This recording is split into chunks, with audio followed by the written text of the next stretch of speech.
আসসালামু আলাইকুম বন্ধুরা, কেমন আছো? আশা করি তোমরা অনেক অনেক ভালো আছো। আজকে যে বিষয়টা তোমাদের সাথে শেয়ার করতে যাচ্ছি সেটা হচ্ছে আমাকে এটা করতে হয়, আমাকে ভিডিও করতে হয়, আমাকে ইংরেজি শেখাতে হয়, আমাকে সেখানে যেতে হয়, আমাকে স্কুলে যেতে হয়, আমাকে বাজারে যেতে হয়, তাকে বাজারে যেতে হয়, তাকে স্কুলে যেতে হয়, তোমাকে এখানে আসতে হয়। বাট এরকম ধরনের যখন বাক্য আমরা করব, এই ক্ষেত্রে আমরা কি ব্যবহার করব?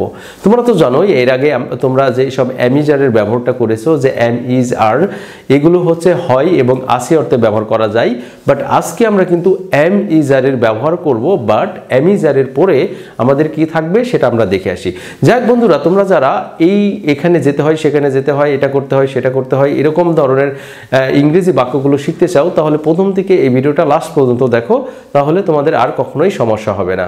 যাই বন্ধুরা, আমরা চলে যাচ্ছি আজকে এম টু এবং ইজ টু এবং আর টু ব্যবহারে। সো বন্ধুরা, প্রথমে আমাদের যেটা করতে হবে সেটা হচ্ছে সাবজেক্ট বসাতে হবে। সাবজেক্টের পরে আমাদের এখানে একটা বি ভার্ব বসাতে হবে। বি ভার্ব, সাবজেক্টের পরে কি বসাতে হবে? একটা বি ভার্ব। বি ভার্ব তো তোমরা জানো। তারপরে বসাতে হবে কি? বি ভার্বের পরে আমাদের যেটা বসাতে হবে সেটা হচ্ছে টু, একটা টু বসাতে হবে। তারপরে ভি ওয়ান, এরপরে যদি সাবজেক্ট বা এক্সটেনশন অবজেক্ট থাকে সেটা আমরা বসাবো। তাহলে বন্ধুরা, আমাদের প্রথমে কি নিয়ে আসছি? প্রথমে নিয়ে আসছি হচ্ছে সাবজেক্ট, তারপরে হচ্ছে বি ভার্ব, তারপরে টু প্লাস, তারপরে ভি ওয়ান প্লাস এক্সটেনশন যদি থাকে। এইখানে দেখো সাবজেক্টের পরে বি ভার্ব। বি ভার্ব তো তোমরা জানো যে অ্যামিজার, ওয়াজ, ওয়ার, এগুলো হচ্ছে বি ভার্ব। সেই ক্ষেত্রে এখানে আমরা সেন্টেন্স করতে পারি। এখানে এই বাংলা সেন্টেন্সগুলো এরকম হবে যে আমাকে সেখানে যেতে হয়, এরকম ধরনের যদি সেন্টেন্স করি, তাহলে সেই ক্ষেত্রে আমাদের যে ব্যবহারটা নিয়ে আসতে হবে সেটা হচ্ছে মূল যে ব্যবহারটা, সেটা হচ্ছে এম অ্যান্ড টু, তারপরে ইজ টু, তারপরে আর টু। আর টু, তার মানে এই তিনটা জিনিস আমাদের সব থেকে গুরুত্বপূর্ণ, am to, is to, are to. এখন এইগুলো আমরা কোথায় ব্যবহার করব? তাহলে বন্ধুরা, কোন সাবজেক্টের সাথে এম যায়, কোন সাবজেক্টের সাথে ইজ যায় এবং কোনগুলোর সাথে আর যায়, সেগুলো তোমরা আজকে দেখতে পারবে। তাহলে বন্ধুরা, এখানে আমরা যদি বলি যে সাপোজ মনে করো এখানে হবে আই অ্যাম টু, তার মানে এইগুলোর অর্থ কি দাঁড়াবে? এখানে দেখো am to, is to, are to কোন সাবজেক্টের সাথে কখন যায়। এখানে দেখো আয়ের সাথে কি যাচ্ছে? আয়ের সাথে এম যাচ্ছে, তাহলে ইউ এর সাথে আর টু যাচ্ছে, ইউ এর সাথে আর টু যাচ্ছে, আবার হচ্ছে হি ইজ টু যাচ্ছে, she is to, it is to, তারপরে যে কোনো নেম টু এবং দে আর টু হবে। এখানে কি হবে? দে আর টু। তার মানে এই জিনিসগুলোর অর্থ যদি আমরা জানি, তাহলে কিন্তু আমরা এখানে প্রত্যেকটার অর্থ কিন্তু এখানে বলে দিচ্ছে। I am to, I am to, তারপরে উই আর টু, তারপরে ইউ আর টু, তারপরে ইউ আর টু। এটা হচ্ছে ইউ মানে তুমি, আর একটা ইউ মানে তোমরা। আবার বলছে he is to, she is to, it is to, Kamal is to and they are to. এখন বলছে এরপরে আমাদের কি বসাতে বলছে? প্রথমে বলছে সাবজেক্ট।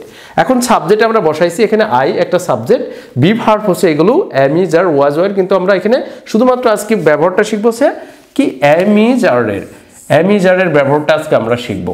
তাহলে সেই ক্ষেত্রে এম ইজ আরের টু এই ব্যবহারগুলো এরপরে আমরা শিখবো ওয়াজ, ওয়ারের, বাট আজকে শুধুমাত্র শিখবো এম ইজ আরের। তাহলে এরপরে যদি আমাদের টু বসালাম একটা, এরপরে আমাদের কি বসাতে হবে? এরপরে আমাদের ভার্ব একটা, যে কোনো একটা ভার্ব বসাতে হবে। তাহলে যে কোনো একটা ভার্বের জন্য আমরা এখানে কি করতে পারি? যে কোনো একটা ভার্ব বসাতে পারি। বসালে আমাদের অর্থটা কি চলে আসবে? তাহলে দেখো, এখন যদি বলো এইখানে দিয়ে দাও যে গো টু মার্কেট, যদি গো টু মার্কেট দাও তাও হবে গো টু স্কুল দাও। তাহলে আই এম টু গো, আমাকে যেতে হয়। এখন কোথায় যেতে হয় সেটা তোমরা দিয়ে ফেলতে পারো, যে মার্কেটে যেতে হয়, কি স্কুলে যেতে হয়, কি মাঠে যেতে হয়, সেই জায়গায় তোমরা কিন্তু নিজেরাই ইউজ করতে পারবে।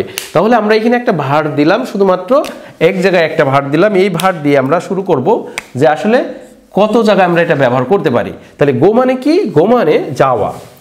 সেই ক্ষেত্রে আমরা কিন্তু এখানে ব্যবহার করতে পারি একটা ভার্ব, শুধুমাত্র গো। গো মানে কি? গো মানে যাওয়া। এই ক্ষেত্রে আমরা কি ব্যবহার করতে পারি? দেখো, আই অ্যাম টু গো, আমাকে যেতে হয়। উই আর টু গো, আমাদেরকে যেতে হয়। ইউ আর টু গো, তোমাকে যেতে হয়। ইউ আর টু গো, তোমাদেরকে যেতে হয়। হি ইজ টু গো তাকে যেতে হয়, শি ইজ টু গো তাকে যেতে হয়। তার মানে কি একটা হি, এটা কাকে বোঝায়? এটা হচ্ছে ছেলেদের বোঝায়। হি মানে সে কিন্তু ছেলে, এবং শি মানে সে কিন্তু মেয়ে।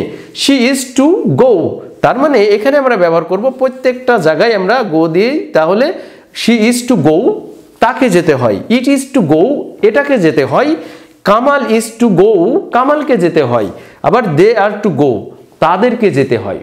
তার মানে কি এই জায়গায় যতগুলো আমরা ভার্ব ব্যবহার করব এরকম ধরনের ব্যবহার আমরা অর্থগুলো তৈরি করতে পারি।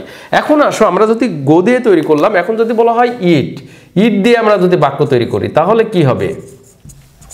ইট মানে খাওয়া।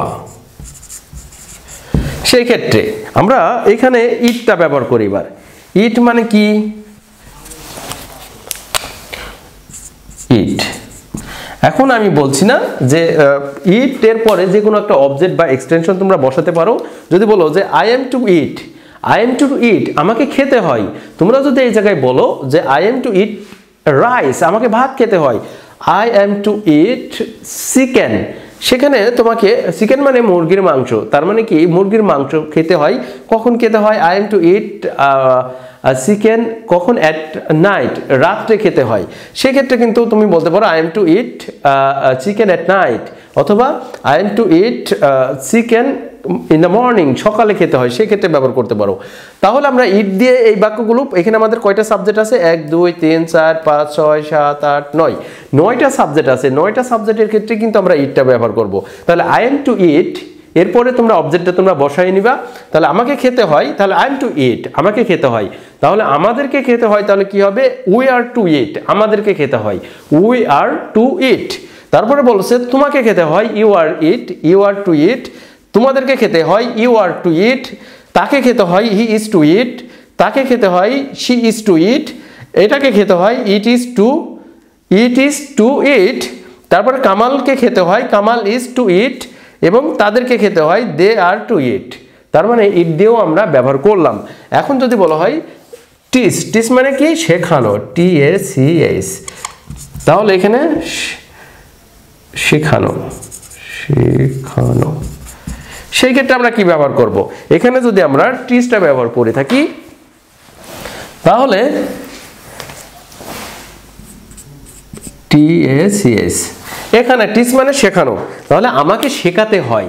তার মানে কি এখানে আমাকে ইংরেজি শেখাতে হয়। আমি যদি বলি আমাকে শেখাতে হয় আই এম টু টিচ, এখানে বলছে আই এম টু টিচ আমাকে শেখাতে হয়।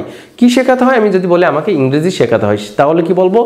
I am to teach English, আমাকে ইংরেজি শেখাতে হয়।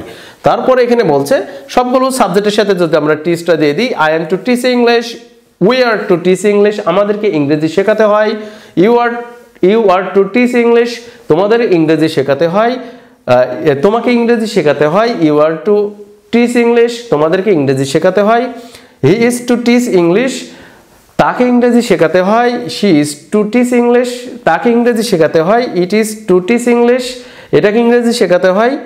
তাহলে Kamal is to teach English, কামালকে ইংরেজি শেখাতে হয়, দে আর টু টিচ ইংলিশ, তাদেরকে ইংরেজি শেখাতে হয়। তাহলে এই ক্ষেত্রে আমাকে শেখাতে হয়, আমাদেরকে শেখাতে হয়, তোমাকে শেখাতে হয়, তোমাদেরকে শেখাতে হয়, এরকম ধরনের যখন আমাদের এখানে থাকবে সেগুলো আমরা এইভাবে ব্যবহার করতে পারি।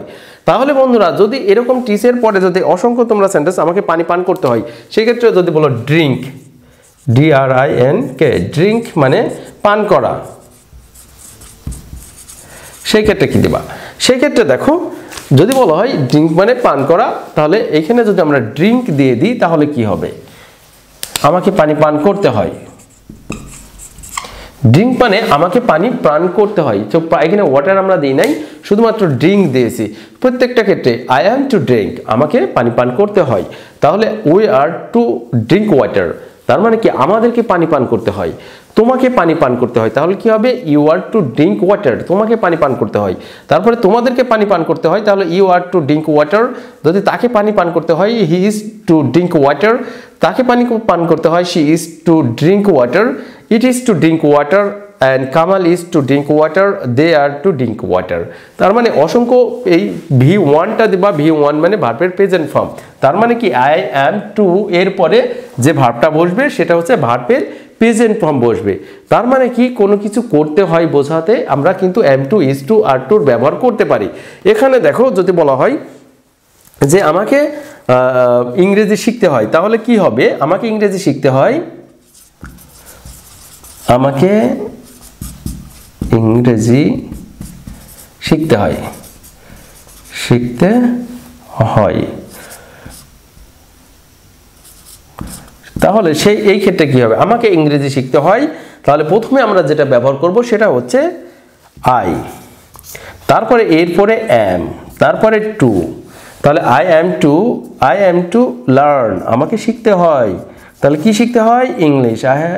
I am two learn English, আমাকে ইংরেজি শিখতে হয়। সেই ক্ষেত্রে কিন্তু আমরা এটা ব্যবহার করতে পারি। তারপরে যদি বলা হয় যে তোমাকে ইংরেজি শিখতে হয়, তাহলে কি বলবা?